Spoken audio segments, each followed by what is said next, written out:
Shri Education.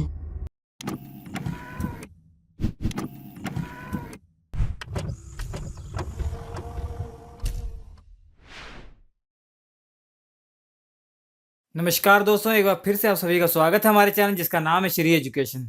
तो दोस्तों, आज के इस वीडियो में भारत का इतिहास हम पढ़ेंगे। ये क्रैश कोर्स का 5th लेक्चर है। तो आज के इस लेक्चर में हम मगध साम्राज्य के बारे में पढ़ेंगे।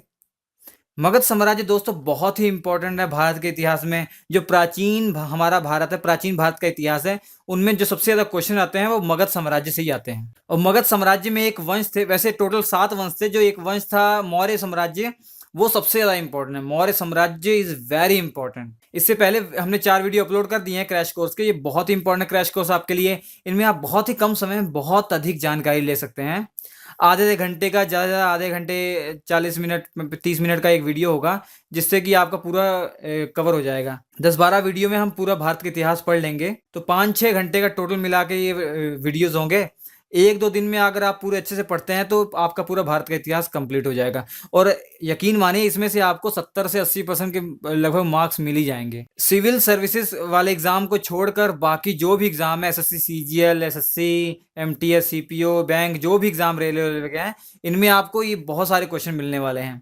ये पढ़ लीजिए। उसके बाद आप जो पिछले साल क्वेश्चन आए हुए हैं जितने भी हिस्ट्री में, उसको देखिए, आपको बहुत सारे क्वेश्चन मिल जाएंगे। और मैं इसको आपको इस तरीके से बताऊंगा, आपका पूरा भारत का इतिहास भी कंप्लीट हो जाएगा। जो इंपॉर्टेंट चीजें मैंने वो लिखी हुई हैं और मैं आपको इसके बारे में कड़ी बताता रहूंगा। अगर वो भी आप नोट कर लेते हैं तो आपका पूरा हिस्ट्री 100% कंप्लीट हो जाएगा। तो आप अगर ये वीडियो आप पढ़ रहे हैं तो प्लीज कॉपी पेन ले लीजिए, इंपॉर्टेंट बातें लिखते रहिए। अगर आप हमारे नए व्यूअर्स हैं तो आप हमारे चैनल को सब्सक्राइब कर सकते हैं, जिससे कोई वीडियो आएगा आपको नोटिफिकेशन मिलता रहेगा। 2-3 वीडियो डेली आपको हमारे चैनल से डेली मिल जाएंगे, जो कि आपके एग्जाम के ओरिएंटेड होते हैं। आइए शुरू करते हैं। देखिए, मगध साम्राज्य को पढ़ने से पहले आपको ये मालूम होना चाहिए, लगभग 600 ईसा पूर्व, लगभग 600 ईस्वी पूर्व हमारा पूरा भारत वर्ष 16 महाजनपदों में बटा हुआ था। ठीक है, 16 महाजनपदों में बटा हुआ था। जैसे हमारे राज्य होते हैं ना, वैसे पहले महाजनपद थे, तो वो 16 महाजनपदों में बटा हुआ था। तो आप देख सकते हैं ये लिस्ट। इन 16 महाजनपदों में, इस लिस्ट में जो 16 महाजनपद हैं, इन लिस्ट में जो सबसे इंपॉर्टेंट था वो मगध था। तो हमें पूरे भारत के इतिहास में सबसे ज्यादा मगध ही पढ़ना है। सबसे ज्यादा का मतलब 100% मगध ही पढ़ना है इन महाजनपदों में। और बाकी महाजनपदों से इक्का दुक्का क्वेश्चन आएगा, मैं बता देता हूँ आपको क्या क्या पूछा जाएगा आपसे। तो सबसे इंपॉर्टेंट क्या था? मगध साम्राज्य। तो मगध साम्राज्य इसलिए फेमस था दोस्तों, यहाँ इस साम्राज्य में जितने भी वंश थे बहुत ही इंपॉर्टेंट वंश थे, और इनमें बहुत ही बहादुर बहादुर राजा पैदा हुए हैं। जैसे अशोक था, ठीक है, और ये सबसे बड़ा महाजनपद था। इसमें जो भी राजा थे वो क्या करते थे, सबको आपस में मिलाते गए, अपने साम्राज्य को फैलाते गए। तो लास्ट में जब अशोक की बारी आई, अशोक ने दोस्तों लगभग पूरे भारत में राज्य कर लिया था। पूरे भारत में आपको बताऊंगा, मैप से दिखाऊंगा कहाँ कहाँ राज्य किया था। तो पूरे जो दक्षिणी सिरे को छोड़ के थोड़ा बहुत, मगर पूरे भारत को राज्य कर लिया था अशोक ने। तो जो मगध साम्राज्य था उसमें 7 वंश थे, उनमें जो सबसे इंपॉर्टेंट है वो मौर्य साम्राज्य है। अब आपको पूछा जाता है कि राजधानियां पूछा जाता है, तो राजधानियां किसकी किसकी याद रखनी, मैं आपको बताता हूँ। सबसे पहले आप अवंती की याद रख लीजिए। मगध को छोड़कर जो याद रखना है वो अवंती की याद रख लीजिए, क्योंकि 2-3 बार पूछा भी गया तो अवंती की पूछा गया। ठीक है, ज्यादा, और 1-2 पूछा गया, बता रहा हूँ अभी कौन कौन सी। अवंती जो थी वो उज्जैन, उसकी राजधानी क्या है? उज्जैन है। उसका ये याद रखिए, जो गंधार है उसकी राजधानी तक्षशिला है, और वत्सा की राजधानी कौशाम्बी है। अगर ये भी ना याद रखना चाहिए, केवल अवंती और मगध की याद कर लीजिए। जो भी एग्जाम होंगे, एसएससी सीजीएल, ये सब आते हैं, ये बहुत रेयर केस में आएंगे। तो मगध की जो राजधानी थी वो क्या थी? राजगृह थी। ठीक है, क्या थी? हिंदी में कहते हैं इसको राजगृह, या इसको दूसरे नाम से भी बोला जाता है, उसका नाम है गिरिव्रज। ठीक है, गिरिव्रज बोला जाए या राजगृह बोला जाए, ये सब डिटेल में अभी बताऊंगा मैं आपको। और अवंती की क्या है? उज्जैन। अब देखिए, ये जो 16 महाजनपद थे भारत में कहाँ कहाँ उपस्थित थे, आप मैप में देख सकते हैं ये। तो ये देखिए, यहाँ तक ये पूरे फैले हुए थे।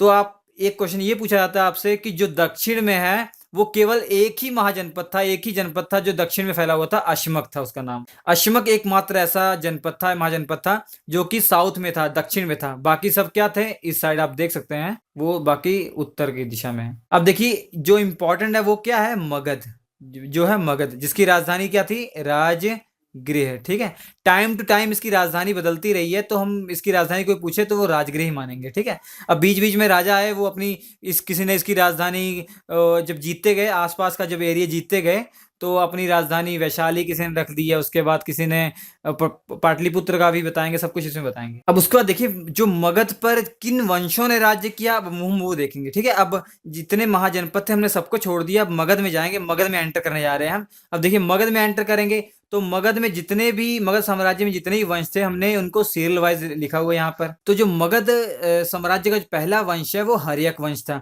दूसरा क्या है, शिशुनाग वंश। तीसरा नंद वंश है। चौथा मौर्य वंश है। पांचवा शुंग वंश है। और छठवां कर्ण वंश है। और सातवां सातवाहन वंश है। मैं आपको इसको याद करने की ट्रिक भी बता देता हूँ। तो सबके बारे में आपको दो चीजें याद रखनी पड़ेंगी, एक इनके संस्थापक कौन थे और आखिरी राजा कौन था, ठीक है। संस्थापक कौन थे, आखिरी राजा कौन था, सबका याद भी नहीं करना, मैं आपको बता दूंगा कौन कौन से इंपॉर्टेंट है, तो उनके याद रख लीजिए। तो देखिए जो मगध साम्राज्य का वैसे ये पहला हर्यक वंश हो गया, तो संस्थापक किसको मान सकते हैं, किस वंश को, हर्यक वंश को, मगर ऐसा नहीं है। तो ये ग्रंथों में लिखा हुआ है, जो बौद्ध ग्रंथ है जिसका नाम है अंगुत्तर निकाय। अंगुत्तर निकाय।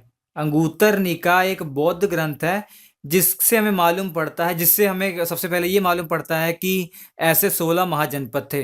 तो ये अगर बोला जाए जो 16 महाजनपद थे उनकी जानकारी हमें कहाँ से मिलती है, तो वो बौद्ध ग्रंथ अंगुत्तर निकाय से मिलती है, ठीक है।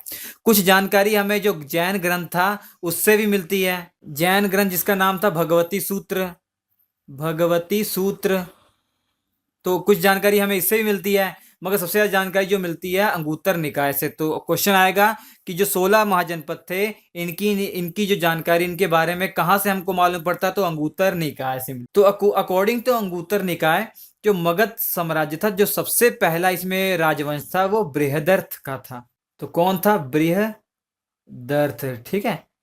तो किस राजवंश ने स्थापना की थी इसकी, मगध साम्राज्य की, बृहदर्थ ने की थी। मगर जो एग्जामों में पूछा जाएगा तो हर्यक वंश ने स्थापना की थी। सबसे पहले हर्यक वंश याद रखेंगे, ठीक है। ये इंपॉर्टेंट इसलिए नहीं है, बहुत पुराना है दोस्तों, ये जब महाभारत काल का था ये बृहदर्थ, तब ये 16 जनपद महाजनपद थे ही नहीं, केवल मतलब मगध के आसपास का जो एरिया था वो था, ठीक है। जब 16 महाजनपद हुए तब उससे जो सबसे पहला वो वंश था वो हर्यक वंश है। तो जब भी होगा जो हर्यक वंश को ही माना जाएगा इसका संस्थापक, मतलब मगध साम्राज्य को, ठीक है। तो पहला वंश क्या माना जाएगा, हर्यक वंश ही माना जाएगा, ठीक है। तो मगध ये याद रखेंगे आप कि जो बृहदर्थ था ये इसने सबसे पहले मगध पर राज्य किया था, मतलब राजा थे इसके, ठीक है। अब देखिए जो सबसे पहला वंश हम याद करेंगे वो कौन था, हर्यक वंश। हर्यक वंश का जो संस्थापक था वो था बिंबिसार। क्या था, बिंबिसार, उसका नाम था बिंबिसार, ठीक है। तो ये बिंबिसार था हर्यक वंश का पहला राजा था। तो हर्यक वंश का जो संस्थापक था वो बिंबिसार था। तो दोस्तों बिंबिसार को ही हम मान लेते हैं मगध साम्राज्य का मेन वो संस्थापक, ठीक है। मगध साम्राज्य का मेन संस्थापक किसको मान लिया जाता है, बिंबिसार को ही माना जाता है। मगर ये है कि बृहदर्थ ने पहले राज किया हुआ है, ठीक है। तो हर्यक वंश का जो आखिरी राजा था, तो सभी वंश के जो आखिरी राजा थे वो निकम्मे थे दोस्तों, ठीक है, वो खराब थे। क्यों खराब थे, तभी तो दूसरे वंश का स्थापना हुई है। अगर खराब ना होते, खोटा सिक्का ना होते तो कैसे होता। तो याद रखेंगे हर्यक वंश का जो लास्ट राजा था उसका नाम था नागदशक। क्या था, नागदशक। अभी मैं जब पढ़ता जाऊंगा सीरियल वाइज तो आपको समझ में आता जाएगा, ठीक है। अब उसके बाद देखिए शिशु नाग वंश आया। शिशु नाग वंश का जो संस्थापक था उसका जो नाम था वो शिशु नाग ही था, नाम से पता लग रहा है, तो वो शिशु नाग ही थे, ठीक है। और आखिरी राजा दोस्तों इसके थे नंदीवर्धन। नंदीवर्धन, ठीक है। नंदीवर्धन क्या थे, इसके आखिरी राजा थे। अब नंद वंश उसके बाद स्टार्ट हुआ। तो नंद वंश के जो पहले राजा थे वो महापदनंद थे। महापदनंद, तो याद भी हो जाएगा, फनी सा है, महापदनंद, महापदनंद। और आखिरी राजा दोस्तों वो धनानंद थे। वो क्या थे, धनानंद। ये बहुत इंपॉर्टेंट है धनानंद, इसके बारे में बताऊंगा क्यों इंपॉर्टेंट है। क्योंकि दोस्तों इसी के काल में जो सिकंदर ने आक्रमण किया था भारत में, इसी के काल में, उस समय यही था, ठीक है। और इसके बारे में आगे बताता हूं मैं पूरी डिटेल में जब नंद वंश के बारे में पढ़ेंगे हम। अब देखिए मौर्य वंश उसके बाद स्टार्ट हुआ। मौर्य वंश सबसे इंपॉर्टेंट है, चारों सातों में से सबसे इंपॉर्टेंट कौन सा, मौर्य वंश। मौर्य वंश के संस्थापक कौन थे, चंद्रगुप्त मौर्य थे। चंद्रगुप्त मौर्य थे। और जो आखिरी राजा थे इसके, वो यही नाम के थे, उनका नाम भी यही था, बृहदर्थ। ठीक है, बृहदर्थ उनका नाम था। ये दोनों अलग अलग हैं। इसके जो ये निकम्मे तो बेकार हैं, बृहदर्थ। तो ये इतने बेकार हैं कि इन ऐसे निकम्मे थे कि इनका सेनापति ने इनको मार के राजा बन गया। तो इनका जो सेनापति था उसने शुंग वंश की स्थापना की थी। मैं डिटेल में बताऊंगा, पूरी कहानी जोड़ूंगा कैसे कैसे हुई थी। उसके बाद जो शुंग वंश, इसका मतलब बृहदर्थ का जो सेनापति था, जो शुंग वंश का संस्थापक था, उसका नाम था पुष्यमित्र शुंग। पुष्यमित्र शुंग, वो संस्थापक थे शुंग वंश के। उसके बाद दोस्तों देवभूति इसके आखिरी राजा थे, देवभूति। अब जो कर्ण वंश का प्रथम राजा था वो वासुदेव थे। ठीक है, वासुदेव। वासुदेव ने क्या की थी, कर्ण वंश की स्थापना की थी। और जो इसके आखिरी राजा थे, ये सब इंपॉर्टेंट नहीं इसके आखिरी राजा, मगर देख लीजिए तो सुशर्मा थे। सुशर्मा इसके आखिरी राजा थे। अब सुशर्मा के बाद इनका सातवाहन स्टार्ट हो गया। तो सातवाहन के जो पहले राजा थे वो सीमुख था। ठीक है, तो ये आखिरी वंश था सातवाहन। तो ये सात वंश थे, इनके प्रारंभिक राजा और आखिरी राजा मैंने आपको बता दिया। अभी डिटेल में पढ़ेंगे, फिर दोबारा हम देख लेंगे इनको। तो ये इंपॉर्टेंट है आपके लिए, हर्यक वंश, शिशुनाग वंश, ये सब इंपॉर्टेंट है। उनमें सबसे ज्यादा इंपॉर्टेंट कौन सा है, मौर्य वंश। तो मोर देन 60% जो भी क्वेश्चन अगर आएंगे तो मौर्य वंश से ही आते हैं। उसके बाद देखिए, अब शुरू हो गया मगध।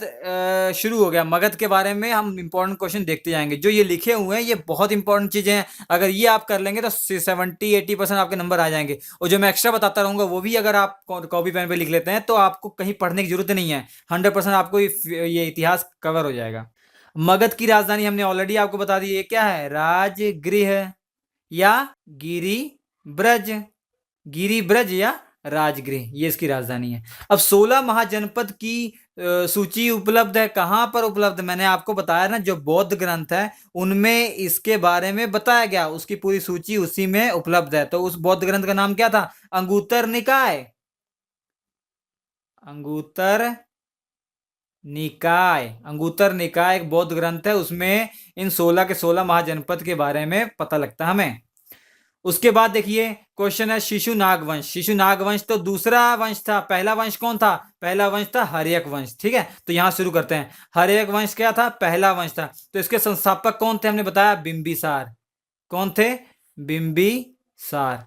अब देखिए बिंबिसार क्या थे दोस्तों, बिंबिसार के बारे में जानिए। बिंबिसार बहुत दूर का सोचने वाला था, फ्यूचर सोचने वाला था। वो क्या करता था कि उसकी एक नीति थी, वो शादियां करता था। वो क्या करता था, वैवाहिक संबंध की नीति अपनाकर बहुत सारे मतलब अपने राज्य को फैलाता था। अपने राज्य को फैलाने की स्थिति क्या थी इसकी, वो थी अपने शादियां ज्यादा करके।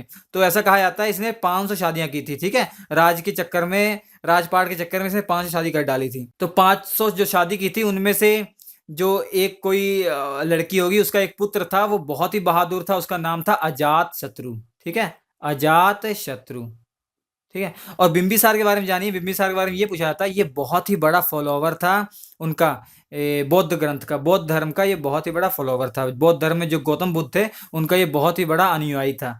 बौद्ध धर्म, बौद्ध क्या था नाम, महात्मा बुद्ध। महात्मा बुद्ध। ठीक है, तो यहाँ लिख देता हूँ, महात्मा बुद्ध का अनुयायी था ये। ठीक है, उनको फॉलो करता था। अब उनका बेटा कौन था, अजात शत्रु। ये बहुत बहादुर था दोस्तों, ये बहादुर था मगर ये अच्छा नहीं था। अच्छा क्यों नहीं था, इस पागल ने, इस बेवकूफ ने क्या किया था, अपने पिता को ही मार डाला था। इसने अपने पिता को कारागार में डाल दिया था, इतना तड़पाया था, इतना तड़पाया था, उसके बाद इनकी मृत्यु हो गई थी। तो ये वैसा था, बहादुर था, मगर ये बहुत खराब था दोस्तों। अजात शत्रु ने अपने पिता को मारा था, बिंबिसार को अजात शत्रु ने मारा था। कितना गुस्सा आ रहा है ना। तो ऐसे ही फील करके पढ़ा कीजिए तो आपको पूरी हिस्ट्री याद रहेगी। ठीक है, उसके बाद देखिए अजात शत्रु का एक बेटा था, उदायन। उदायन, ठीक है, उदायन। उसके बाद देखिए अजात शत्रु का एक बेटा था उदयन, जिसका नाम था उदयन। तो इसके बेटे जो उदयन था, इसने एक काम किया था, इसके बारे में एक याद रखिए। इसने पाटलिपुत्र, जो जिसको अब पटना बोला जाता है, इसने पाटलिपुत्र की स्थापना की थी। ठीक है, पाटलिपुत्र की स्थापना की थी। तो पाटलिपुत्र का स्थापना किसने की था, क्वेश्चन आया, ये आया था। ठीक है, तो ये, और पाटलिपुत्र कहाँ बसा हुआ है, हम जानते हैं बिहार में है। बिहार में कहाँ है, किस नदी के किनारे, ये पूछा जाता है। तो ये पूछा गया ना, पाटलिपुत्र कहाँ बसा हुआ है, तो ये गंगा और सोम नदी के संगम पर बसा हुआ है।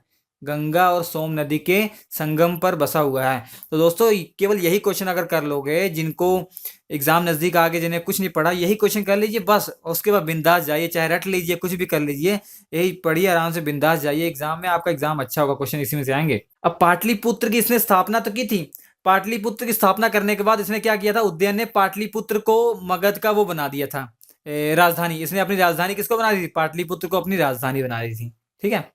उसके बाद इसका बेटा था नागदशक, ठीक है, उसके बाद इसका बेटा क्या था, नागदशक।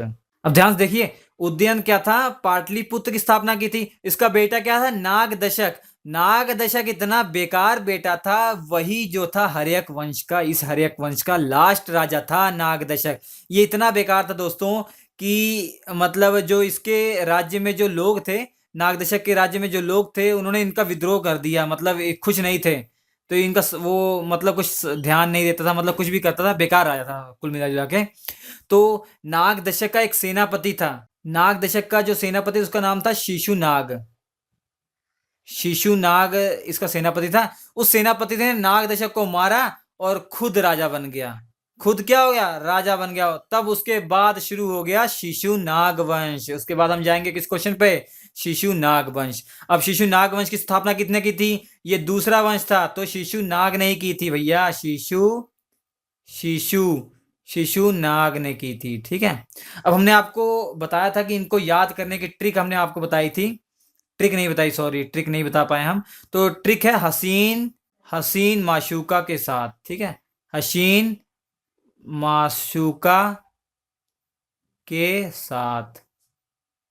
अब देखिए, हसीन से, ह से हर्यक वंश हो जाएगा, श से शिशुनाग वंश, शिशुनाग वंश हो जाएगा, न से नंद वंश हो जाएगा, म से मौर्य वंश हो जाएगा, श से शुंग वंश हो जाएगा, और क से कर्ण वंश हो जाएगा, और सात से सातवाहन वंश हो जाएगा, ठीक है। ठीक है, ये याद कर लेंगे आप। अब शिशुनाग वंश के संस्थापक कौन थे, ये शिशुनाग थे ही थे, ठीक है, शिशुनाग थे, शिशुनाग थे। अब शिशुनाग के जो आखिरी राजा थे ये भी याद कर लीजिए, हमने आपको बताया था नंदीवर्धन, नंदीवर्धन, ठीक है, बस इतना ही याद कीजिए। उसके बाद देखिए, पाटलिपुत्र की स्थापना किसने की थी, अरे हमने आपको बताया ना किसने की थी, उदयन ने की थी। उदयन किस वंश का था, हर्यक वंश का था। किसका बेटा था, अजात शत्रु का बेटा था। किसका पोता था, बताओ ना किसका पोता था, वेरी गुड, बिंबिसार का पोता था, ठीक है, बिंदुसार का बेटा अजात शत्रु, अजात शत्रु का उदयन। उसके बाद देखिए, जनपद अवंती की राजधानी, जो महाजनपद था अवंती, उसकी राजधानी क्या थी, उसकी राजधानी हमने बताया था ना आपको, उज्जैन थी। अब देखिए, अब जो दूसरा वंश था शिशुनाग वंश, शिशुनाग वंश का जो आखिरी राजा था कौन था, हमने बताया आपको, नंदीवर्धन। नंदीवर्धन जब चला गया उसके बाद नंद वंश स्टार्ट हो गया। नंद वंश की स्थापना किसने की थी, महापदनंद ने, बताया था आपको, महापदनंद ने की थी, महापदनंद, बड़ी फनी नेम है। तो महापदनंद, तो नंद वंश के जो संस्थापक थे महापदनंद, ये शूद्र थे दोस्तों, ठीक है, ये क्या थे, शूद्र थे। ज्यादातर लोग क्षत्रिय थे, मगर ये क्या थे, शूद्र थे। शूद्र मतलब इसमें अगर बोला जाए नाई थे ये, ठीक है, नाई थे, बाल काटने वाले ये थे। तो इनके जो पिता थे, ये इन पिता के जो पिता बहुत पहले गरीब थे, इन्होंने फिर किसी तरीके से ये इन्होंने नंद वंश की स्थापना की। तो नंद वंश के संस्थापक तो हो गए महापदनंद, मगर पूछा क्या गया है, अंतिम शासक पूछा गया। तो अंतिम शासक याद रखेंगे धनानंद, ठीक है। हमने आपको बताया, यहाँ मैंने इंपॉर्टेंट चीजें लिखी हुई है, तो अंतिम शासक इज वेरी इंपॉर्टेंट। क्यों इंपॉर्टेंट है भैया, अब देखो मैं बताता हूँ धनानंद क्यों इंपॉर्टेंट है। पहला कारण तो ये है कि इसके टाइम पर वो हुआ था, क्या कहते हैं उसका, क्या नाम था, सिकंदर। सिकंदर ने वो भारत पर आक्रमण किया था, ठीक है। और दूसरा क्यों फेमस है, ध्यान से सुनिएगा, जब दूसरा इसलिए फेमस है, पहले से रिलेटेड है। जब सिकंदर पंजाब पे चढ़ाई कर रहा था ना, उसके बाद सबकी हालत खराब हो गई। तो एक चाणक्य नाम के, जानते हैं, सब जानते हैं चाणक्य के, तो सब जानते हैं, चाणक्य पंडित, चाणक्य ब्राह्मण जो थे, उन्होंने बताया धनानंद को, भाई तुम इतने बड़े राजा हो, तुम क्या करो, इनको समझाया, मतलब कैसे कैसे इसको रोकना है। किसको रोकना है, सिकंदर को रोकना है, कैसे कैसे। तो इसको अच्छा नहीं लगा धनानंद को। धनानंद क्या कहता, ए पंडित, तुम अब बस हमको मत संभालो, राजपाट कैसे संभालते हैं, हमको ये मत बताओ कि राजपाट कैसे संभालते हैं, तुम अपनी चुरकी संभालो, राजपाट कैसे संभालना मुझे पता है, मुझे क्या करना है मुझे पता है, ठीक है। तो इन्होंने चाणक्य की बेइज्जती की थी। चाणक्य को ये बर्दाश्त नहीं हुआ, चाणक्य को अच्छा नहीं लगा। तो चाणक्य ने कूटनीति का यूज करके, जो कि हम पढ़ते हैं हरदम सुनते रहते हैं चाणक्य की कूटनीतियां, चाणक्य ने कूटनीति का यूज करके धनानंद को खत्म कर दिया। धनानंद क्या, नंद वंश को ही खत्म कर दिया दोस्तों। कैसे खत्म किया मैं बताता हूं।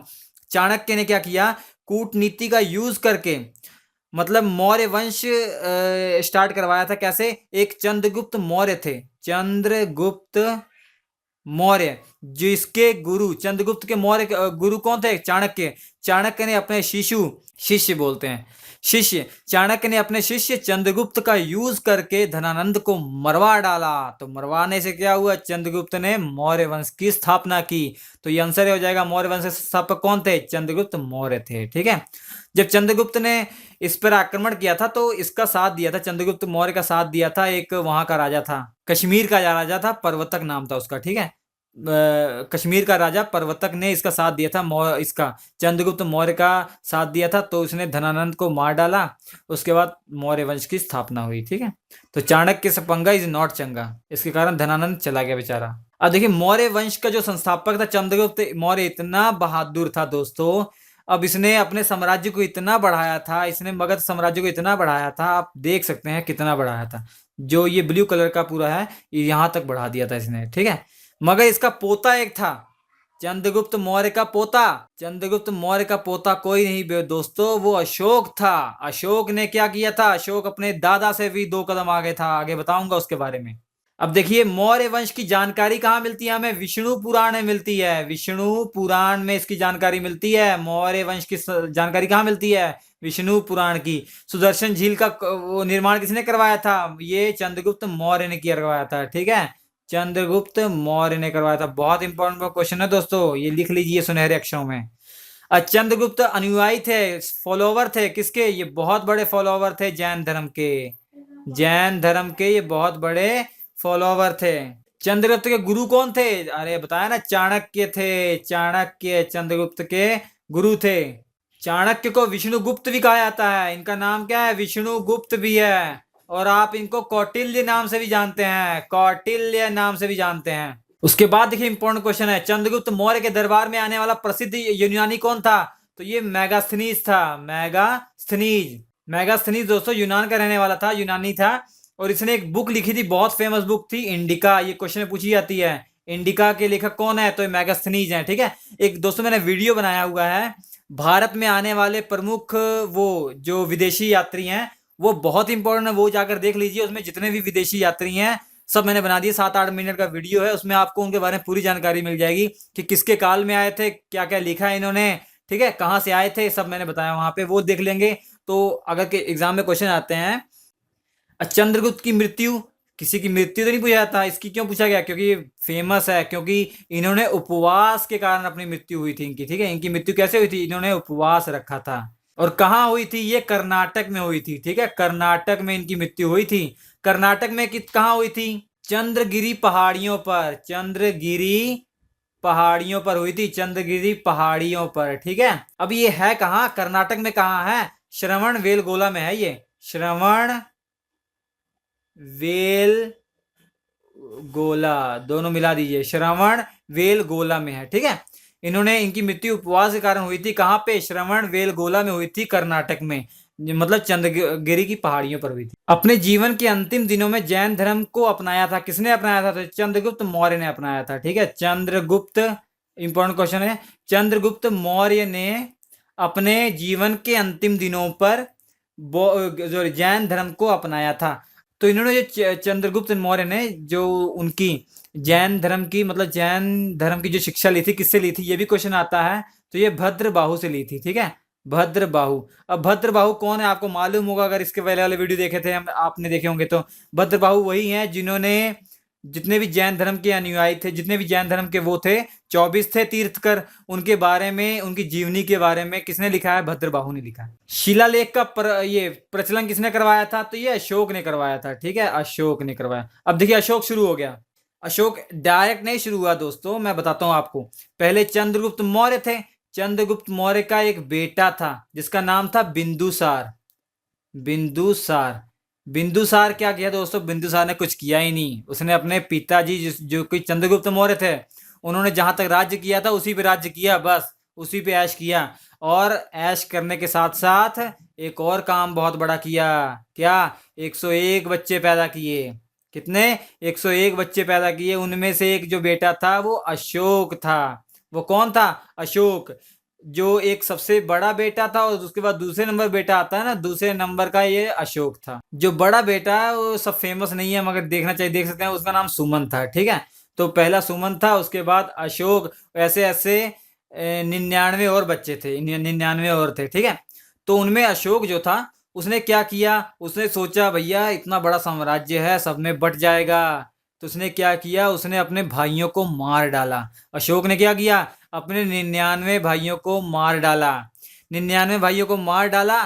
एक भाई छूट गया जिसका नाम था तीष्य। जिसका नाम था तीष्य, सबसे छोटा भाई छूट गया। इसको क्यों छोड़ा? ऐसे नहीं छोड़ा, इसका बहुत बड़ा कारण था छोड़ने का। ये इसने राजपाट से इसको कोई मतलब ही नहीं था। इसको राजपाट से कोई मतलब ही नहीं था, इसलिए इसको छोड़ा। तो उसके बाद क्या हुआ? बिंदुसार जो पिता थे, बिंदुसार के बेटे थे, अशोक उनमें बेटा था। उसने अशोक ने क्या किया? 99 भाइयों को मारकर खुद राजा बन गया। तो अशोक के ही राज में शिलालेख का प्रचलन चला। शिलालेख का प्रचलन कहाँ चला? अशोक के राज में चला। तो ये शिलालेख का प्रचलन पूछा गया कहाँ? अशोक के राज्य में चला। ठीक है, अशोक इतना बहादुर था दोस्तों, अभी मैं आपको बताता हूँ कैसे बहादुर था। आपने वो देखा होगा, आपने आपको बताया चंद्रगुप्त मौर्य ने कहाँ कहाँ जीता था। अब देखिए अशोक की अब देखिए अशोक की बहादुरी। अशोक ने जहां जहां ये नीला कलर, ब्लू कलर, यहाँ यहाँ पूरा अपना साम्राज्य फैला दिया था। तो मगध को इसने इतना फैला दिया, इतना फैला दिया कि पूरे भारत में मगध ही मगध हो गया। ठीक है, तो उसका क्वेश्चन ये बहुत बार पूछा गया, अशोक ने बौद्ध धर्म के प्रचार के लिए किसे श्रीलंका भेजा? तो अपने एक बेटे और एक बेटी को श्रीलंका भेजा। बेटे का नाम था महेंद्र और बेटी का नाम था संघमित्रा। तो बेटा बेटी को भेज दिया कहाँ? श्रीलंका। किस लिए? बौद्ध धर्म के प्रचार के लिए। अशोक का राज्य अभिषेक कब हुआ था? तो याद रखिए 269 ईसा पूर्व। ये डेट क्यों याद रखनी भाई? इतना महान राजा है, इसके बारे में याद तो कर सकते हैं कब हुआ था। तो 269 में, 269 ईसा पूर्व में इसका राज्य अभिषेक हुआ था। अशोक के द्वारा बनाया गया सबसे लंबा स्तंभ, सबसे बड़ा लंबा स्तंभ क्या है? 7वां जो स्तंभ है वो सबसे बड़ा लंबा स्तंभ है। अब अशोक ने समय को मगध का सम्राट बताया था, किस स्तंभ के लेख में बताया था? तो याद रखिए ये भाब्रू स्तंभ लेख। भाब्रू स्तंभ लेख में इसने अपने समय को मगध का सम्राट बताया था, जो कि जयपुर राजस्थान में है। ठीक है, जो कि जयपुर राजस्थान में है, जयपुर राजस्थान। किस शिलालेख में कलिंग युद्ध की विजय तथा क्षतियां का वर्णन किया गया? सबसे पहले देखिए कलिंग युद्ध, इन्हें 269 ईसा पूर्व में इसने क्या किया? राजगद्दी संभाली। उसके 8 साल बाद, मतलब 261 ईसा पूर्व में इसने कलिंग पर आक्रमण कर दिया। कलिंग पर आक्रमण कर दिया और जीत भी गया था। और कलिंग की जो राजधानी थी तोसिला, तोसिला पर इसने कब्जा कर लिया था। ठीक है, कलिंग पर आक्रमण किया 261 में। 8 साल बाद अपने राजगद्दी जब बैठा उसके 8 साल बाद किया। और कलिंग की जो राजधानी थी तोसिला, उस पे इसने अपना अधिकार जमा लिया था। अब इसमें जो हुई थी, क्षतियां हुई थी और जो वो हुई थी, विजय जो हुई थी, उसके बारे में किस शिलालेख में वर्णन किया गया है? तो जो अशोक का शिलालेख 13 शिलालेख था, 13 था। शिलालेख नंबर जो 13 था उसमें इसका वर्णन किया गया है। अब सांची का स्तूप किसने बनवाया था? तो स्तूप ज्यादातर यही बनाता था ना, तो ये अशोक ने बनवाया था। श्रीनगर की स्थापना किसने की थी? अशोक ने की थी। बहुत इंपॉर्टेंट है दोस्तों ये जो श्रीनगर की स्थापना, जो क्वेश्चन आते हैं कि नगरों की स्थापना, ये नगर की स्थापना किसने की है? तो श्रीनगर सबसे इंपॉर्टेंट है, उसमें श्रीनगर की स्थापना किसने की थी? अशोक ने की थी। तो ये क्वेश्चन है अशोक के, कभी कभी आया था, अशोक के जो अभिलेखों की खोज किसने की थी? तो ये बाहरी विदेशी थे, टी फैंथलर ने की थी। ठीक है, टी फैंथलर ने की थी। अब ये कब की थी? 1750 ईस्वी में की थी। ठीक है, 1750 ईस्वी में। अब अशोक की मृत्यु कब हुई थी? तो 232 ईसा पूर्व। 232 ईसा पूर्व अशोक की मृत्यु हो गई थी। उसके बाद मौर्य वंश का अंतिम शासक मैंने आपको बताया, वही जो बृहदर्थ। कैसे याद कर लेंगे इसको? जो सबसे पहले जिसने मगध साम्राज्य का जो राजवंश सबसे पहले था, हर एक वंश से पहले जो था, जो इंपॉर्टेंट नहीं है, बृहदर्थ। वो उनके नाम से, मतलब वो उनके नाम से याद रखेंगे आप, ठीक है, इसका अंतिम शासन। उसके बाद देखिए, अब हमने आपको जो है बता दी 4 वंशों के बारे में बता दिया, हर्यक वंश, शिशुनाग वंश, नंद वंश और मौर्य वंश बता दिया। अब हमने आपको बताया मौर्य वंश का जो अंतिम राजा था बृहदर्थ। बृहदर्थ का एक सेनापति था जिसका नाम था पुष्यमित्र, जिसका नाम था क्या था, पुष्यमित्र शुंग, ठीक है। पुष्यमित्र शुंग था उसका नाम, पुष्यमित्र शुंग। उसने, वो एक सेनापति था बृहदर्थ का। बृहदर्थ भी बेकार था, उसने बृहदर्थ को मारकर उसके बाद राजगद्दी ले ली। तो शुंग वंश की स्थापना कर दी। किसने की थी, पुष्यमित्र ने स्थापना की थी। तो आपको याद आ रहा होगा कि जो भी हमारे मगध साम्राज्य, इसमें ज्यादातर यही हुआ है कि सेनापति मार मूर के ये ले लेते थे ऐसे ही, ठीक है। तो ये इसका शुंग वंश का संस्थापक था। और आखिरी राजा हमने आपको बता ही दिया, देवभूति, देवभूति, ठीक है। अब देखिए भरहुत स्तूप का निर्माण किसने करवाया था, तो इसने करवाया था, पुष्पमित्र ने करवाया था, ठीक है। पुष्पमित्र शुंग ने करवाया था। पुष्पमित्र शुंग ने ही क्या क्या करवाया था, भरहुत स्तूप का निर्माण करवाया था। शुंग मित्र का अंतिम शासक हमने ऑलरेडी आपको बता दिया, कौन, देवभूति। तो देवभूति क्या है, शुंग वंश की अंतिम राजा। भारतीय सीमा में प्रवेश करने वाला प्रथम यवन शासक कौन था, उसका नाम था डेमेट्रियस, डेमेट्रियस। ये हम क्यों पढ़ रहे हैं दोस्तों, क्योंकि जो डेमेट्रियस था, ये जब शुंग वंश चल रहा था, जो शुंग वंश का पहला राजा था पुष्यमित्र शुंग, उसके जब ये राजा था उसके शासनकाल में इसने भारत में की सीमा में प्रवेश किया था, ठीक है। मगर पुष्यमित्र शुंग ने क्या किया था, इसको हरा दिया था। अब उसके देखिए, डेमेट्रियस जो कि यवन से प्रवेश कर रहा था, भारत में प्रवेश कर रहा था, को किसने हराया था, तो याद रखिए डेमेट्रियस को हराया था शुंग वंश का जो संस्थापक था उसने हराया था, जिसका नाम था पुष्यमित्र शुंग। पुष्यमित्र शुंग ने हराया था। और सातवाहन का संस्थापक आपको मैंने बताया था सीमुख था। कौन था, सीमुख था। अब देखिए पुष्यमित्र शुंग के बारे में एक और क्वेश्चन कभी कभी पूछा जाता है, बहुत कम पूछा जाता है। किसने 2 यज्ञ करवाए थे, जिसे बोला जाता है अश्वमेघ यज्ञ, अश्वमेघ यज्ञ, ठीक है। तो 2 अश्वमेघ यज्ञ करवाए थे किसने, पुष्पमित्र शुंग ने करवाए थे। तो ये था हमारा मगध के बारे में टोटल, उसके बारे में क्रैश कोर्स। जो भी क्वेश्चन इंपॉर्टेंट आ सकते हैं मैंने सब बता दिया आपको। अगर जो मैंने बोला है वो भी आपने लिखा, जो क्वेश्चन है वो भी लिखे हैं, तो दोस्तों आप मगध साम्राज्य कहीं पढ़िए ही मत, बहुत इंपॉर्टेंट है, इतना बहुत इनफ है आपके लिए। अगर आपको हमारा वीडियो अच्छा लगा हो तो प्लीज़ लाइक कीजिए, अपने दोस्तों का शेयर कीजिएगा। अगर आप चाहते हैं हम कोई भी वीडियो अपलोड करें, आपको नोटिफिकेशन मिलता रहे, तो आप हमारे चैनल को सब्सक्राइब कर लीजिए। उसके बगल में एक बेल का निशान होता है, अगर बेल का निशान आप क्लिक कर देंगे तो जितने भी वीडियोज़ हैं आपको उसका मैसेज मिलता रहेगा। आपके स्क्रीन पर 4 वीडियो आ रहे हैं, बहुत इंपॉर्टेंट वीडियोज़ हैं, आप देख सकते हैं। इससे हमारे चैनल पर जा सकते हैं, वहाँ पर आपको बहुत अच्छे-अच्छे वीडियोज़ मिल जाएँगे। हमारे वीडियो देखने के लिए आपका बहुत-बहुत धन्यवाद।